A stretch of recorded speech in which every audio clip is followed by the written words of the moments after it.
Sir దర్శకులు సుకుమార్ గారు మీతో కలిసి పనిచేశారా ఒక టైంలో? క్షేమంగా లాభంగా ఫస్ట్ పిక్చర్ అమ్మాయింది.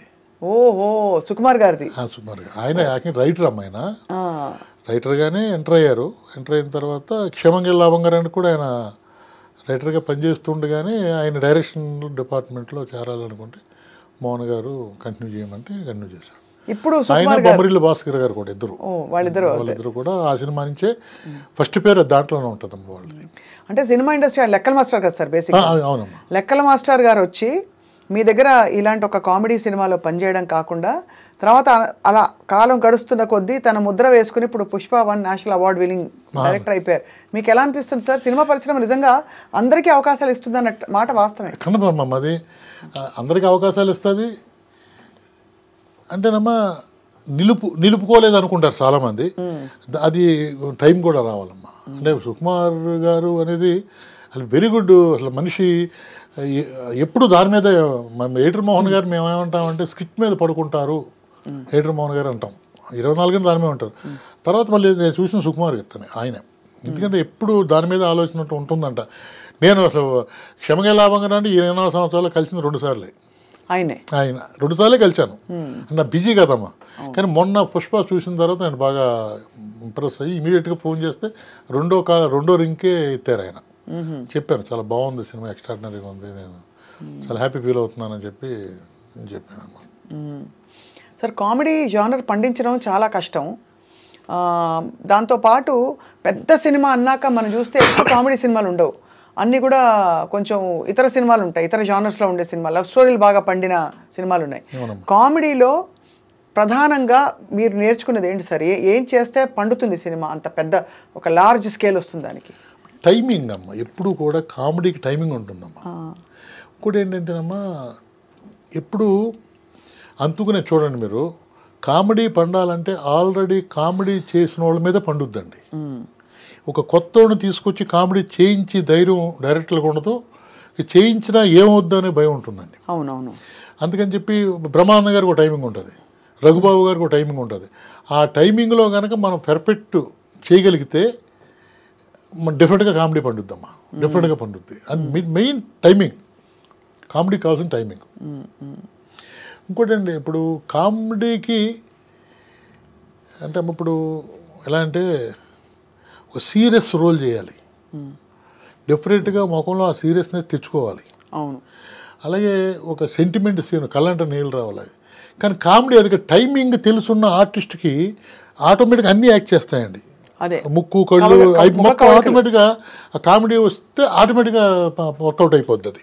అది దానికి పరాకాష్ట బ్రహ్మానందం గారు. అయ్య బాబోయ్ సార్, ఆయన ఏం చేయకపోయినా వస్తుందండి సార్. అదే అదృష్టం అండి. మళ్ళీ ఆయన మాట్లాడితే చాలా గంభీరంగా ఇలా ఉంటారు. లెక్చరర్ కదమ్మా ఆయన, లెక్చరర్, ఎన్నో వందల మందికి తెలుగు చెప్పిన మాస్టారు. బట్ ఇప్పటికీ ఒరే అనుకుంటామండి మేము, అలాగే మాట్లాడుకుంటాం. పుట్టినరోజు అవునండి, నేను వెళ్ళలేకపోతే మెసేజ్ పెట్టాను, చాలా తిడతారు రాస్తాడు అంటాను, ఒక బూత్ తిడతాడు నన్ను. అలాగా వెరీ గుడ్ పర్సన్ అండి. అయ్యో ఆయన ఈ తరంలో రాలింగ్ గారు అన్నీ వదిలిపెట్టేస్తూ ఇప్పుడు అందరికీ కూడా బ్రహ్మానందం గారు నెంబర్ 1. బ్రహ్మానందం గారి వర్సటాలిటీ సార్ ఎవరు ఇంతవరకు అందుకోలేకపోయారనిపిస్తుంది.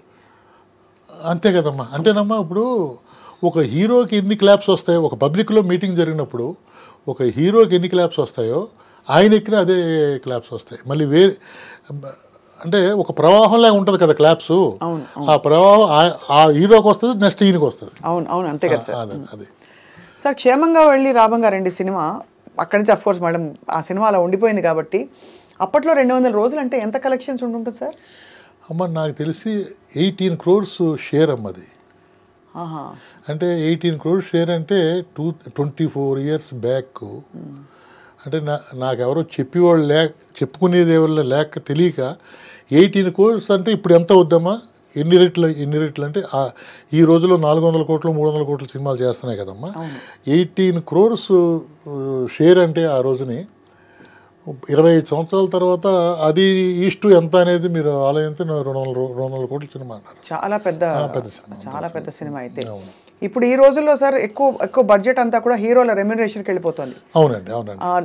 హీరో తర్వాత హిట్ డైరెక్టర్ అయితే ఎవరో మనం చెప్పారు, ముత్యాల సుబ్బయ్య గారు అనుకుంటా, అన్నారు మన సుకుమార్ గారికి 300 కోట్లు చెప్పారు ఆయన. అంటే ఆయన చెప్పారు మనకు తెలుసు సార్, మనకు తెలియదు. ఎంతైనా వాళ్ళ అదృష్టం. కానీ ఆ రోజుల్లో సార్ ఎలా మీకు ఫస్ట్ సినిమా, అవునండి, మరి అంత హిట్ సినిమా తీశారు, అవునండి. మీకు తర్వాత పిలిచి మిమ్మల్ని అప్రిసియేషను, తర్వాత వరుస పెట్టి అవకాశాల వెల్లువ అలా వచ్చిందా?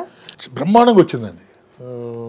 పెద్ద పెద్ద ప్రొడ్యూసర్స్ ఒక ఏడమండ గారు కూడా తిరగటం.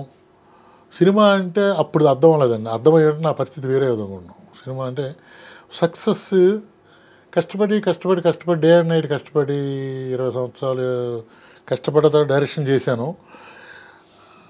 అది ఎలా నిలుపుకోవాలనేది నాకు తెలియలేదేమో అనిపిస్తుంది ఇప్పుడు ఆలోచిస్తే. అది తెలుసున్న వాళ్ళందరూ బాగున్నారు, అది తెలియకనే మిస్ అయ్యాను. అది నా తప్పే, ఎవరి తప్పు కాదు. వచ్చిన అవకాశాలను నేను సరిగ్గా యూజ్ చేసుకోలేదా అనిపిస్తూ ఉంటుందమ్మా. ఏమేమి అవకాశాలు సార్ తెలుగులో కూడా? తెలుగులో అంటే ఏమనుకున్నారు అప్పుడు? ఏదో వచ్చిందిలే అనుకుంటారు. వచ్చిందిలే కదమ్మా, అంటే వచ్చిన దాన్ని ఎలాగ నిలుపుకోవాలి, ఏ విధంగా ప్లాన్ చేసుకోవాలి ఓ సినిమా వచ్చినప్పుడు. యాక్చువల్గా అయితే చిరంజీవి గారు కవర్ పంపించారు. సినిమా నేను లేను. నాకు ఎవరో ఫోన్ చేసి, ఒరే ప్రసాద్ ల్యాబ్లో చిరంజీవి గారు సినిమా చూస్తున్నారు, అరవింద్ గారు పలానా కాపీ అడిగారంట, వెళ్ళి చూస్తున్నారంటే నేను కంగారు వెళ్ళేటప్పుడు సినిమా అయింది, వెళ్ళిపోతే అక్కడ ఆయన మేనేజర్ ఉన్నారు. సార్ రేపు పొద్దున్న 9 గంటలకి ఇంటికి రమ్మన్నారు అన్నారు. నెక్స్ట్ డే మార్నింగ్ వెళ్ళానండి. మేడం సురేష్ గారు ఉన్నారు, కాఫీ ఇచ్చారు, తాగారు. సినిమా చాలా బాగా చేసావా, బ్రహ్మాండంగా ఉంది, నేను నవ్వలేక వచ్చాను అని మాట్లాడిన తర్వాత నాతో పాయింట్ చేయన్నారు. నేను చేసి తిరుగుతొక్కు పని ఏంటేమో, నేను ఆగి ఆయన కోసం జర్నీ చేస్తుంటే లైఫ్ వేరే విధంగా ఉండేమో, ఎందుకు కంగారు పడ్డానా అనిపిస్తుంది. అంతే కదమ్మా, ఒక పెద్ద నెంబర్ 1 హీరో కవర్ పంపించి నాకు ఒక పాయింట్ చేయండి అన్నప్పుడు నేను కష్టపడి డే అండ్ నైట్ ఎవరినో పట్టుకుని ఒక మంచి పాయింట్ చేస్తుంటే 1 సంవత్సరమైనా 2 సంవత్సరాలైనా డిఫరెంట్గా ఉండేమో. అది చేయకుండా నేను వచ్చిన సినిమాని వెంటనే ఒప్పుకోవటం, వేరే సినిమా చేయటం అన్నది అంటే ఫస్ట్ సినిమా హిట్ అయితే దాని మీద దాని బరువు సెకండ్ సినిమాకి ఎంత ఉంటుందో అనేది నాకు తెలియలేదు. దానికంటే గొప్ప సినిమా తీస్తేనే ఆ డైరెక్టర్ నిలబడగలుగుతాడు. ఆ తర్వాత తెలిసింది. మీరు ముందే 6 కొట్టేశారు. కొట్టేశానండి.